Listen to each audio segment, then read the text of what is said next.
Hello friends, मैं हूं सन्मय प्रकाश और आप देख रहे हैं यूट्यूब चैनल सरकारी जॉब न्यूज़। ये 1 जून 2020 के इंपॉर्टेंट करंट अफेयर्स क्वेश्चंस हैं। इसका पीडीएफ अवेलेबल है विद नोट्स वीडियो के डिस्क्रिप्शन में, या आप इसे वीडियो खत्म होने से ठीक पहले मेरे बगल में जो डाउनलोड का लिंक आएगा वहाँ से ले सकते हैं। बहुत सारे क्वेश्चन हैं, 15, और बहुत इंपॉर्टेंट है आपके एग्जामिनेशन के लिए। पहला क्वेश्चन लेते हैं। कोविड-19 के इन्फेक्शन के मामले में फ्रांस और जर्मनी को पीछे छोड़ते हुए भारत अब किस स्थान पर आ गया है ग्लोबली, दुनिया भर में? आंसर होगा इसका 7th पोजीशन पे आ गया है। देखिए, इस वक्त दुनिया में कोरोना के मामले 62 लाख से ज़्यादा हो गए हैं। मेरे बगल में आप आंकड़ा देख रहे हो, और इसमें सबसे ज़्यादा अमेरिका में है, 18 लाख से ज़्यादा संक्रमित लोग। ओके, जबकि इंडिया की बात करें तो 2 दिन पहले तक इंडिया 9th पोजीशन पे था पूरी दुनिया में कोरोना पॉजिटिव के मामले में, लेकिन अब वो 7th पोजीशन पे आ गया है क्योंकि इन्फेक्शन का दायरा और ज़्यादा बढ़ा है। देखिए, इंडिया में कोविड-19 इन्फेक्टेड लोगों का जो आंकड़ा है टोटल, वो 1,90,000 से ज़्यादा हो गया। हालांकि इनमें से करीब 1 लाख लोग ठीक हो चुके हैं। ओके, अच्छा, कोरोना पेशेंट के मामले में भारत ने इस तरीके से जो जर्मनी और फ्रांस को पीछे छोड़ दिया। हालांकि मरने वालों का आंकड़ा देखें कोविड-19 की वजह से, तो अभी भी जर्मनी और फ्रांस में भारत से ज़्यादा मौतें हुई हैं। मतलब कि इंडिया में मौत की दर कम है। ओके, और अगर मौत के मामले में देखें इंडिया किस पायदान पे है कोविड-19 की वजह से जो डेथ्स हो रही है उसमें, तो इंडिया 13वें स्थान पर है, जो 2 दिन पहले 15वें स्थान पर था। तो इंडिया में सबसे ज़्यादा जो पेशेंट हैं वो महाराष्ट्र में है, कोरोना पॉजिटिव लोग, और इसके बाद स्थान आता है गुजरात का। ओके, तो पेशेंट के मामले में देख लेते हैं दुनिया में कौन कौन सा देश किस स्थान पर है। तो पहले पे है अमेरिका, सेकेंड पे ब्राज़ील है, थर्ड पे रूस है, 4th पे स्पेन है, 5th पे यूके यूनाइटेड किंगडम, 6th पे इटली है, और 7th पे इंडिया है। ओके, हालांकि इस दौरान अनलॉक 1 शुरू हो चुका है क्योंकि हम लोग की जो इकोनॉमिक स्थिति है, अर्थव्यवस्था, वो बहुत ज़्यादा ख़राब होने लगी, तो सरकार ने अब अनलॉक शुरू किया, मतलब लॉकडाउन खत्म किया। चलिए आगे बढ़ते हैं और अगला क्वेश्चन लेते हैं। ये बहुत ही इंपॉर्टेंट है। दुनिया भर में जो हो रहा है, जो जियो पॉलिटिक्स चल रहा है चाइना अमेरिका अलग अलग देशों के बीच में, वो आपको इसमें समझ में आएगा। क्वेश्चन होगा, यूएस प्रेसिडेंट डोनाल्ड ट्रंप ने G7 में इंडिया सहित किन देशों को शामिल करने के लिए इसकी बैठक टाल दी? अभी हाल ही में ये बैठक होने वाली थी, 10 जून से शुरू होने वाली थी ये समिट। इसका आंसर होगा उपरोक्त सभी। तो कौन कौन से देश हो गए टोटल मिला के? तो 4 देश हो गए, साउथ कोरिया, रूस, ऑस्ट्रेलिया और इंडिया। ओके, देखिए, G7 जो है वो दुनिया की सबसे पावरफुल इकॉनमी जो पावर्स हैं उनका एक संगठन है, उन देशों का, और इसकी 46th समिट अमेरिका के कैंप डेविल में होने वाली थी 10 से 12 जून को। अभी 9-10 दिन ही बचे थे, लेकिन अचानक कल ही यानी 31 मई को ट्रंप ने इस समिट को स्थगित करने का अनाउंसमेंट कर दिया। इसलिए नहीं कि कोरोना पेंडेमिक है, बल्कि इसलिए क्योंकि ट्रंप का ये कहना है कि G7 जो ग्रुप है वो आज के समय में आउटडेटेड हो गया। इसकी इम्पोर्टेंस जो है वो मॉडर्न वर्ल्ड के हिसाब से इतनी नहीं है कि इसकी समिट की जाए, और इसमें इंडिया, रसिया, साउथ कोरिया और ऑस्ट्रेलिया को शामिल करके G7 को एक्सपेंड करना चाहिए, बड़ा करना चाहिए, और इसीलिए अब ये समिट जो है सितंबर 2020 में होगी। अनाउंसमेंट कर दिया उन्होंने। देखिए, ये जो अनाउंसमेंट है वो इंटरनेशनली बहुत बड़ा डेवलपमेंट है, और इंडिया के लिए भी बहुत बड़ा डेवलपमेंट है। देखिए, डोनाल्ड ट्रंप जो है वो चीन को घेरने के लिए एक तरह से पूरा जाल बिछाने की कोशिश कर रहे हैं, और खुद वो डोनाल्ड ट्रंप जो है अमेरिका में फंसे हुए एक तरह से, क्योंकि काफ़ी अनपॉपुलर हुए हैं कोरोना वायरस की वजह से, और जो उसकी वजह से अर्थव्यवस्था अमेरिका में जो डाउन हुई है उसकी वजह से। तो ऐसे में वो कोशिश कर रहे हैं कि कुछ ऐसी स्थिति हो, चाइना भी फंसे, चाइना को कंट्रोल किया जाए, इसके अलावा उनकी भी चुनाव में स्थिति वहाँ पर बेहतर हो अमेरिका में। तो इसलिए ये सब उन्होंने एक तरह से कोशिश की है। मैंने कुछ दिन पहले भी आपको इसके बारे में हिंट दिया था। ओके, और इस समय इंडिया के लिए G7 में शामिल होने की एक बड़ी अपॉर्चुनिटी मिल रही है। ओके, हालांकि जो पिछली बार समिट हुई थी, मैंने पिछली बार भी बताया था, इस पर स्पेशल वीडियो बनाया था, फ्रांस में हुई थी G7 समिट, और तब उसमें इंडियन पीएम नरेंद्र मोदी को गेस्ट के तौर पे इनवाइट किया गया था उसमें। ओके, लेकिन अब बात हो रही है एज ए मेंबर की। तो आने वाले वक्त में G7 का नाम हम लोग देखेंगे बदलकर G10 या G11 हो सकता है। ओके, तो यहाँ पर शॉर्ट में देख लेते हैं कि G7 ग्रुप है क्या, क्योंकि जब इतनी चर्चा हो रही है, इतना बदलाव हो रहा है, तो आपके एग्जामिनेशन में इससे रिलेटेड क्वेश्चन तो ज़्यादा उम्मीद है कि आ जाए। ओके, तो G7 का मतलब होता है group of 7 industrialised nation. Okay, इसका गठन हुआ था 1975 में। देखिए उस वक्त ये G6 था, उसमें France, Italy, Japan, United kingdom यानी ब्रिटेन और यूएसए था। बाद में इसमें कनाडा ने ज्वाइन किया और तब ये G7 बन गया। इसके बाद फिर 1997 में रूस ने भी इसमें ज्वाइन कर लिया, तब ये G8 बन गया था। हालांकि 2014 में जब रूस ने यूक्रेन के एक इलाके क्रीमिया पर कब्जा कर लिया था, तब उसे इससे निकाल दिया गया था, बाहर कर दिया गया था, और उसके बाद फिर से ये G7 कंट्री बन गया था। ओके, अच्छा एक और बात इंपॉर्टेंट कि ये G7 जो ग्रुप है वे खुद को IMF एडवांस इकोनॉमीज का ग्रुप बताता है। मतलब कि इंटरनेशनल मॉनिटरिंग फंड यानी अंतर्राष्ट्रीय मुद्रा कोष के द्वारा जो दुनिया की सबसे मजबूत घोषित अर्थव्यवस्थाएं हैं उनका एक गठबंधन कहता है। तो इसमें कौन कौन से मेंबर कंट्री हैं अभी एक बार फिर रिवाइज कर लेते हैं। America, France, United kingdom, Canada, Italy, Germany और जापान है। ओके, तो ये सब बहुत मजबूत आर्थिक रूप से देश हैं। हालांकि इंडिया इन देशों की तुलना में उतनी मजबूत अर्थव्यवस्था नहीं है। IMF के द्वारा भी ये नहीं बताया गया है कि बहुत ज़्यादा मजबूत है, और न ही रूस है जिसको पहले भी शामिल किया गया था, बाद में निकाल दिया गया था। लेकिन फिर भी US प्रेसिडेंट डोनाल्ड ट्रंप अगर चाहते हैं कि इंडिया इसमें शामिल हो और भी देश शामिल हो, तो मुझे लगता है इसमें शामिल हो सकता है। ओके, हालांकि रूस के शामिल होने को लेकर कुछ पेंच फंस सकता है, क्योंकि क्रीमिया के कब्जे को लेकर 2014 में उसको हटाया गया था। हालांकि अभी सहमति बननी है, अभी एक तरह से प्रस्ताव भेजा गया है ट्रंप के द्वारा G7 देशों के मेंबर कंट्री के द्वारा, तो वैसे सहमति बन जाएगी मुझे लगता है, क्योंकि दुनिया के पावरफुल प्रेसिडेंट ने अपनी इच्छा ये जताई है। तो इंडिया, रूस, साउथ कोरिया और ऑस्ट्रेलिया के शामिल होने के बाद G7 का नाम बदल कर हो सकता है कि G11 भी हो जाए। ओके, तो ये आने वाले वक्त में देखने को मिलेगा। तो जो भी होगा जल्द ही होगा, क्योंकि ट्रंप ने ये कह दिया है कि सितंबर में अगली समिट होगी और उस समय तक ये सब कर लेना है। ओके, देखिए अब सवाल उठता है कि इन चारों देशों को US क्यों शामिल करना चाहता है G7 में। देखिए रूस को इसमें शामिल करने के पीछे मकसद ये है कि चीन को आइसोलेट करना। अभी बहुत सारे मामलों में ये देखा जा रहा है कि रूस जो है वो चाइना का सपोर्ट करता है, क्योंकि जैसे अभी हांगकांग के मामले में अभी 2 दिन पहले ही जब यूनाइटेड नेशंस के सिक्योरिटी काउंसिल में अमेरिका ने ये मामला उठाया, तो रूस ने चाइना का एक तरह से साथ दे दिया। तो चाहता है कि अमेरिका की चाइना अकेला रह जाए, इसके लिए रूस को भी शामिल कर लिया जाए। और रूस भी ये चाहता है कि G7 में वो एक तरह से पार्टिसिपेट करे, उसमें शामिल हो। और रूस एक मिलिट्री पावर भी है और एनर्जी पावर भी है इस वक्त, जबकि ऑस्ट्रेलिया और साउथ कोरिया भी बहुत मजबूत इकॉनमी है। ओके, और इंडिया जो है उभरती हुई इकॉनमी है, और साथ ही चीन के सामने मजबूत होकर इंडिया को खड़ा किया जा सकता है, ऐसा जो तमाम विकसित देश हैं उनका ये मानना है। और भारत के साथ जहां लद्दाख में सीमा पर तनातनी चल रही है, वहीं ऑस्ट्रेलिया के साथ भी चीन के संबंध कोई अच्छे नहीं हैं। ओके, अच्छा ये ट्रंप जानते हैं कि भारत के बिना वो चीन को मात नहीं दे सकते हैं। एक सवाल यहाँ पर यह भी उठता है, थोड़ा सा डिटेल बता रहा हूँ, वजह यह है कि कंसेप्ट क्लियर हो जाता है। आप लोग जब कमेंट करते हो वैल्यूएबल कमेंट, तो मुझे अच्छा लगता है, आप लोग कहते हो कि उससे कई सारी जानकारी मिल गई। क्यों? ओके, देखिए जो G7 है, G20 है, जो आगे मैं बताने जा रहा हूँ, इन सब के बारे में अलग से फिर पढ़ने की जरूरत नहीं पड़ेगी, रट्टा मारने की जरूरत नहीं पड़ेगी, इसी से आपको समझ में आ जाएगा। ओके, यही मेरा मकसद है। देखिए एक सवाल ये भी उठता है कि जब G20 ग्रुप ऑलरेडी एक बना हुआ है, तो G7 का विस्तार क्यों किया जा रहा है? देखिए G20 में चीन, रूस, इंडिया सहित कई सारी अर्थव्यवस्थाएं हैं, देश हैं, लेकिन ये कोई बहुत बड़ा डिसीजन नहीं ले पाती है और बहुत ज़्यादा कारगर नहीं है। केवल समिट हो जाती है और बातचीत हो जाती है, कोई एक पक्का डिसीजन नहीं होता है कि हम आगे क्या करेंगे। जबकि G7 जो समिट होता है उसमें एक ठोस डिसीजन होता है इकॉनमी को लेकर, आगे क्या करना है, किस दिशा में अर्थव्यवस्था को ले जाना है, क्या करना है, इन सब चीज़ों पर ये होता है। तो भारत के लिए बहुत बड़ा मौका है।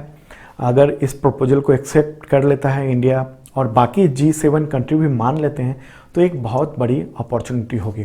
ओके, G7 का एक्सटेंडेड वर्जन होगा अब, तो इसमें इकोनॉमिक अपॉर्चुनिटी इंडिया को मिल सकता है और चीन के सामने इंडिया को खड़ा करने के लिए, इसकी इकॉनमी को मजबूत करने में जो G7 ग्रुप के जो तमाम देश हैं वो भी कोशिश कर सकते हैं, ऐसा विशेषज्ञों का कहना है। हालांकि अमेरिका ये भी नहीं चाहेगा कि इंडिया कभी दूसरा चीन बन जाए, लेकिन चीन के बराबर उसको खड़ा करने की कोशिश करेगा। ओके, अच्छा, ट्रंप जैसा ही एक प्रपोजल आया था यूनाइटेड किंगडम की ओर से। ओके, अमेरिका को गया था ये प्रपोजल कि D10 कंट्री का एक क्लब बनाया जाए। D10 मतलब डेमोक्रेटिक 10 कंट्री, जो दुनिया भर में जो अच्छी खासी हैं, जहां अर्थव्यवस्था बेहतर हो सकती है उसके लिए, और 5G टेक्नोलॉजी के लिए खासतौर पर ये जो ग्रुप बनाने की कोशिश ब्रिटेन कर रहा था, जिसके बारे में मैंने 31 मई यानी कल ही के करंट अफेयर्स में वीडियो में डिटेल में बताया हुआ है। तो अगर आपने नहीं देखा है तो ज़रूर देखना उसको। ओके, तो एक इम्पॉर्टेंट बात थी जो आपने समझा। अगला क्वेश्चन इकोनॉमिक्स से रिलेटेड है, इंडिया के। बहुत इंपॉर्टेंट क्वेश्चन होगा, अप्रैल 2020 में देश के 8 कोर उद्योगों की वृद्धि दर कितनी रही? ग्रोथ रेट कितना रहा, कितना उत्पादन बढ़ा 8 कोर उद्योगों का? आंसर होगा -38.1%।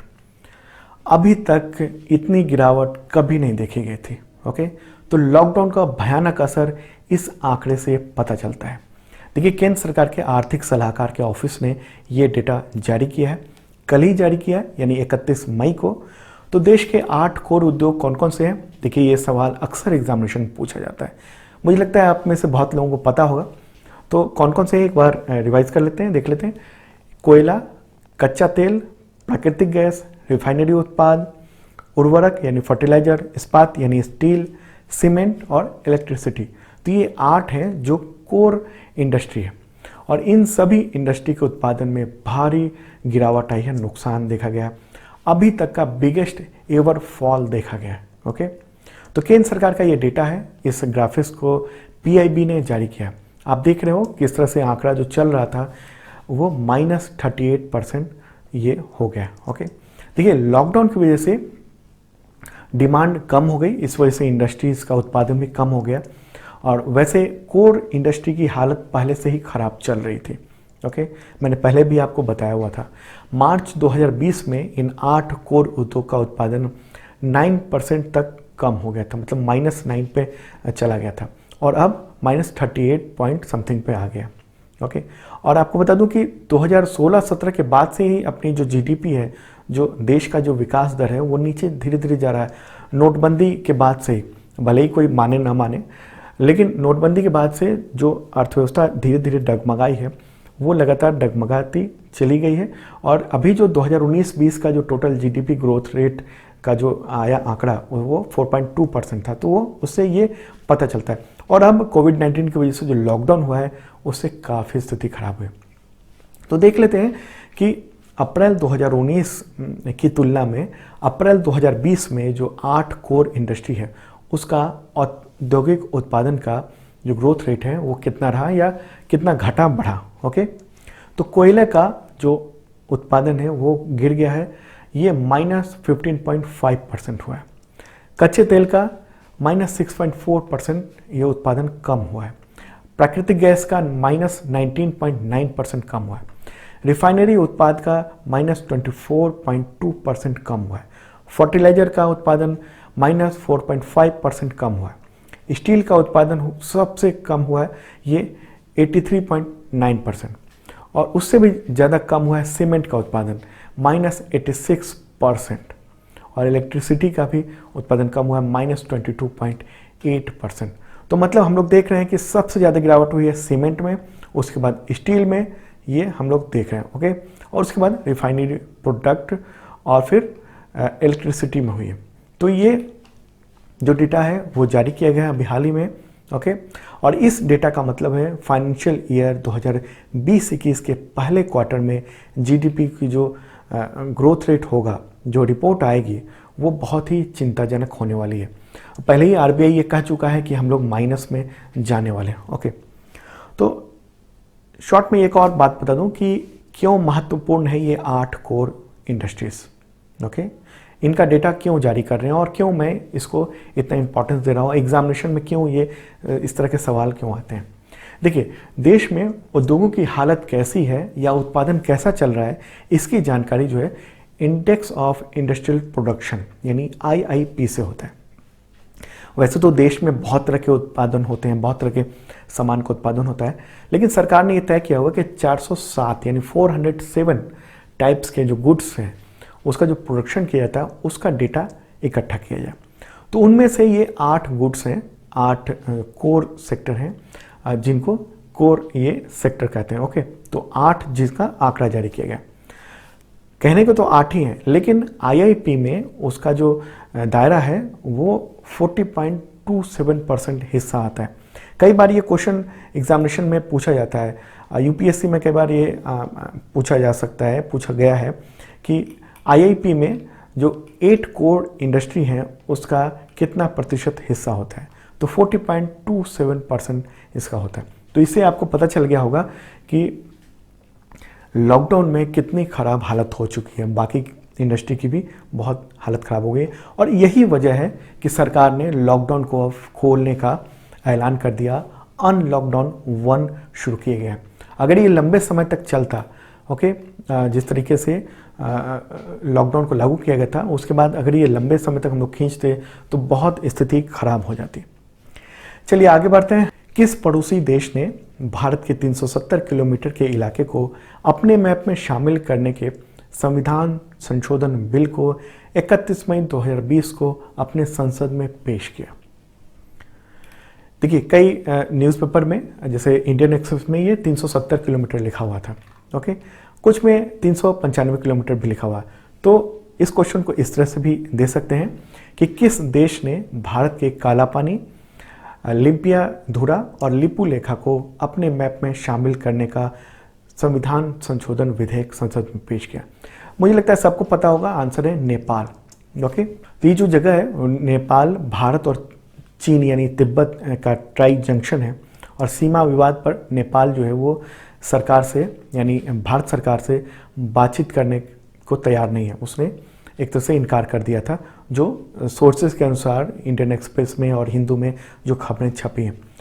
और अब मैंने पहले आपको बताया था कि नेपाल सरकार ने 18 मई को नया नक्शा जारी किया था, लेकिन इसको वहाँ पर संवैधानिक मान्यता की जरूरत थी। तो आखिरकार 31 मई 2020 को यानी कल ही नेपाल की संसद में वहाँ की जो सरकार है, KP शर्मा ओली की सरकार है, प्राइम मिनिस्टर है, तो उनके जो कानून मंत्री हैं उन्होंने बिल पेश कर दिया संसद में। और इस बिल के जरिए देश के राजनीतिक नक्शे और राष्ट्रीय प्रतीक को एक तरह से बदला जा रहा है। ठीक है, देखिए, इससे पहले भी कुछ दिन पहले ये बिल संसद में पेश करने की कोशिश की गई थी, लेकिन रुक गया था। मुख्य विपक्षी पार्टी ने एक तरह से आनाकानी की थी, लेकिन अब दूसरी पार्टियों ने भी एक तरह से समर्थन दे दिया है। अब कब से शुरू हुआ था ये विवाद? देखिए, पिछले दिनों जब रक्षा मंत्री राजनाथ सिंह ने लिपुलेखा से कैलाश मानसरोवर जाने वाले जो रास्ते का उद्घाटन किया था, तभी से नेपाल इसका विरोध कर रहा था।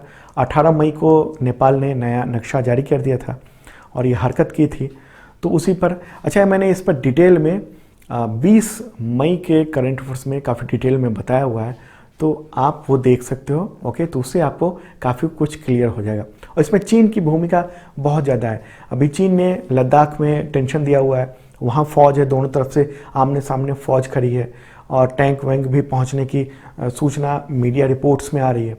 अब उसने क्या किया है कि एक तरह से नेपाल को उस पर दबाव डाल के ऐसी रिपोर्ट आ रही है, उसके बाद उसने ये एक नया विवाद खड़ा करने की कोशिश की है ताकि इंडिया जो है इसी टेंशन में फंसा रहे। चलिए आगे बढ़ते हैं। अगला क्वेश्चन है, म्यूजिक कंपोजर वाजिद खान का निधन हो गया है, तो किस बीमारी से पीड़ित थे? आंसर होगा कोविड-19। देखिए, बॉलीवुड के मशहूर म्यूजिक कंपोजर वाजिद खान, उनका कल ही यानी संडे की देर रात को ये निधन हुआ है, डेथ हो गया है। और साजिद वाजिद की जोड़ी थी बहुत पॉपुलर, तो वाजिद जो है वो लंबे समय से किडनी की परेशानी से भी जूझ रहे थे और जो मीडिया रिपोर्ट्स आई है, मेरे बगल में देख रहे हैं, उसके अनुसार कोविड-19 उनको हो गया था, उनसे इन्फेक्टेड थे और आखिरकार उन्होंने दम तोड़ दिया। अगला क्वेश्चन लेते हैं, विश्व दूध दिवस यानी वर्ल्ड मिल्क डे कब मनाया जाता है? आंसर होगा इसका 1 जून। ओके, देखिए, संयुक्त राष्ट्र के खाद्य और कृषि संगठन यानी FAO food and agriculture organization, तो उसी ने 2001 में 1 जून को ये वर्ल्ड मिल्क डे के रूप में चुना था।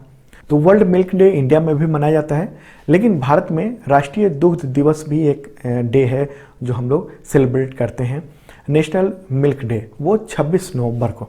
क्यों?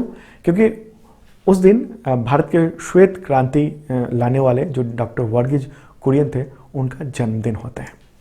अगला क्वेश्चन लेते हैं। उससे पहले बता दूं कि 2020 का करंट अफेयर्स अवेलेबल है अब तक का, उसका PDF नोट्स के साथ इस वीडियो के डिस्क्रिप्शन में चेक कर लेना, वहाँ मिल जाएगा। और 2019 का भी टोटल करंट अफेयर्स है, हिंदी और इंग्लिश दोनों लैंग्वेज में। उसका बुक भी अवेलेबल है अमेजन पे, डिस्क्रिप्शन देख सकते हो आप। अगला क्वेश्चन लेते हैं। केंद्र सरकार ने भारतीय खाद्य संरक्षा और मानक प्राधिकरण यानी FSSAI, इंग्लिश में कहते हैं food safety and standard authority of India, उसका नया CEO किसे बनाया? आंसर होगा अरुण सिंघल। ओके, वो 1987 बैच के यूपी कैडर के IAS ऑफिसर हैं। FSSAI उसका फाउंडेशन कब हुआ था, उसकी स्थापना कब हुई थी? तो अगस्त 2011 में। और ये क्या काम करता है? तो फूड सेफ्टी इन सब पर ध्यान रखता है। हेडक्वार्टर कहाँ है? न्यू दिल्ली में। और पेरेंट एजेंसी कौन सी है, किस मिनिस्ट्री के अंतर्गत ये आता है? FSSAI, तो ministry of health and family welfare. Okay, अगला क्वेश्चन लेते हैं। किस देश ने अपने पहले स्वदेशी विमान वाहक पोत यानी एयरक्राफ्ट कैरियर शैनडॉन, उसका समुद्री परीक्षण शुरू किया है? इसका आंसर होगा चीन, चाइना। ओके, देखिए ये चाइना का दूसरा एयरक्राफ्ट कैरियर है, उसका समुद्री परीक्षण हुआ है। और वहाँ का जो सरकारी जो अखबार है ग्लोबल टाइम्स, तो उसके मुताबिक शैनडॉन का जो परीक्षण है वो येलो सी में चल रहा है। ओके, अगला क्वेश्चन लेते हैं। One nation one ration card योजना देश के 20 राज्यों और केंद्र शासित प्रदेशों में कब शुरू हुई? आंसर होगा 1 जून, आज ही के दिन शुरू हो रही है। हो सकता है जब आप वीडियो देख रहे होंगे तब तक ये शुरू हो चुका होगा। देखिए कोरोना संकट के बीच में ये आज से 1 जून से देश में one nation one ration card को ऑफिशियल रूप से लागू कर दिया गया। इसकी शुरुआत 20 राज्यों और केंद्र शासित प्रदेशों से हुई है, बाकी राज्यों में ये धीरे धीरे इसको लागू किया जाएगा। अच्छा, इस योजना के तहत देश के गरीबों को किफ़ायती कीमत पर राशन मिल सकेगा। पहले कुछ राज्यों में मैंने पहले बताया था कि पायलट प्रोजेक्ट के तहत ये चल रहा था, योजना को लागू किया गया था पायलट प्रोजेक्ट के तहत, लेकिन सिर्फ। ओके, अभी इसको ऑफिशियली पूरी तरीके से 20 राज्यों और केंद्र शासित प्रदेशों में लागू कर दिया गया है। अगला क्वेश्चन लेते हैं। 30 मई 2020 को जाने माने एथलीट बॉबी जो मोरो का निधन हो गया, तो किस देश से थे? आंसर होगा अमेरिका। ओके, काफ़ी मशहूर नाम था उनका। उन्होंने मेलबर्न ओलंपिक 1956 में 100 मीटर 200 मीटर में गोल्ड मेडल जीता था। उनका निधन जो हुआ है वो 84 ईयर की उम्र में हुआ है, 30 मई को। ओके, चलिए अगला क्वेश्चन लेते हैं। BCCI ने खेल रत्न के लिए केंद्र सरकार को किस खिलाड़ी को नामित किया?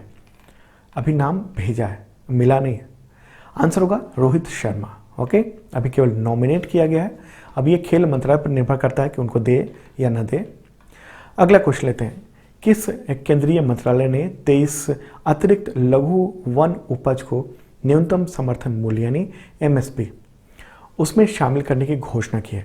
देखिए इससे रिलेटेड MSP से रिलेटेड क्वेश्चन हमें याद है कि रेलवे के एग्जामिनेशन में और SSC के एग्जामिनेशन में कई बार पूछे गए हैं, तो आप ध्यान रखना।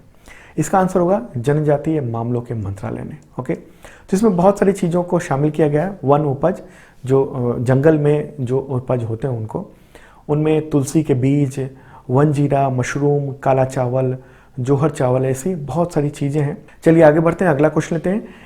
केंद्र सरकार ने वित्तीय वर्ष 2020-21 के लिए असम में जल जीवन अभियान के लिए कितनी रकम को मंजूरी दी है? आंसर होगा 1400 करोड़ रुपए, अभी हाल ही में मंजूरी मिली है। जल शक्ति मंत्रालय ने ये कहा है कि असम ने वर्ष 2020-21 में 13 लाख घरों में पाइप के जरिए जल यानी पानी उपलब्ध कराने की योजना बनाई है, तो उसके लिए ये किया गया है। असम में 63 लाख घर हैं, तो उनमें से इतने को अभी ये पानी पहुंचाया जाएगा और उसके बाद भी आगे अभियान चलाएगा। देखिए ये जो जल जीवन अभियान है ये पूरे देश में चल रहा है। अलग अलग राज्यों में अलग अलग वक्त पर शुरू होता है और इसकी घोषणा जो है वो पिछले साल 2019 में प्रधानमंत्री नरेंद्र मोदी ने की थी। उद्देश्य ये है कि 2024 तक 18 करोड़ ग्रामीण जो परिवार हैं उनको पाइप के जरिए स्वच्छ पेयजल उपलब्ध कराया जा सके। अगला क्वेश्चन लेते हैं, किस राज्य सरकार ने मजदूर आयोग यानी लेबर कमीशन बनाने का ऐलान किया है? आंसर होगा मध्य प्रदेश। ओके, देखिए ये जो आयोग है मजदूरों के जो रिवर्स माइग्रेशन हो रहा है, मतलब रिवर्स माइग्रेशन का मतलब जो गए थे माइग्रेट होके वो लौट के आ गए हैं, तो उन पर काम करेगा। मजदूरों को मध्य प्रदेश में ही काम दिलाने या फिर अगर बाहर ही राज्यों में जाते हैं तो उनके लिए नियम बनाने का वो काम करेगा। और आपको बता दूं कि इससे पहले उत्तर प्रदेश के मुख्यमंत्री योगी आदित्यनाथ ने माइग्रेशन कमीशन गठित करने का ऐलान किया था। उन्होंने कहा था प्रवासन आयोग बनाने की बात की थी। ओके, और मध्य प्रदेश ने क्या किया? लेबर कमीशन बनाने का ऐलान किया है। शिवराज सिंह चौहान ने मध्य प्रदेश में ये ऐलान किया है। अगला क्वेश्चन लेते हैं, IMD यानी भारत मौसम विज्ञान विभाग ने किस समुद्र में कम दबाव का क्षेत्र बनने से चक्रवात तूफान 3 जून तक महाराष्ट्र और गुजरात तक बढ़ने की संभावना जताई है? इसका आंसर होगा अरब सागर। ओके, देखिए अभी पूर्वी भारत में हम लोगों ने देखा कि अम्फान तूफान आया था और अब पश्चिम भारत में और इस दूसरी तरफ हम लोग ये देख रहे हैं एक और चक्रवात जो है झेलना पड़ सकता है। ओके, देखिए वीडियो जब मैं बना रहा था, इसको पूरा कंपाइल कर रहा था, उस समय तक भारत मौसम विज्ञान ने इसका नाम जो ये तूफान आ रहा है उसका नाम जारी नहीं किया था। तो हो सकता है नया नाम आए तो जब मैं इसके बारे में तब बता दूंगा आपको। तो दोस्तों ये था इंपॉर्टेंट करंट अफेयर्स। कैसा लगा जरूर बताना। आपके जो वैल्यूएबल कमेंट्स होते हैं उसको मैं ज़रूर पढ़ता हूँ।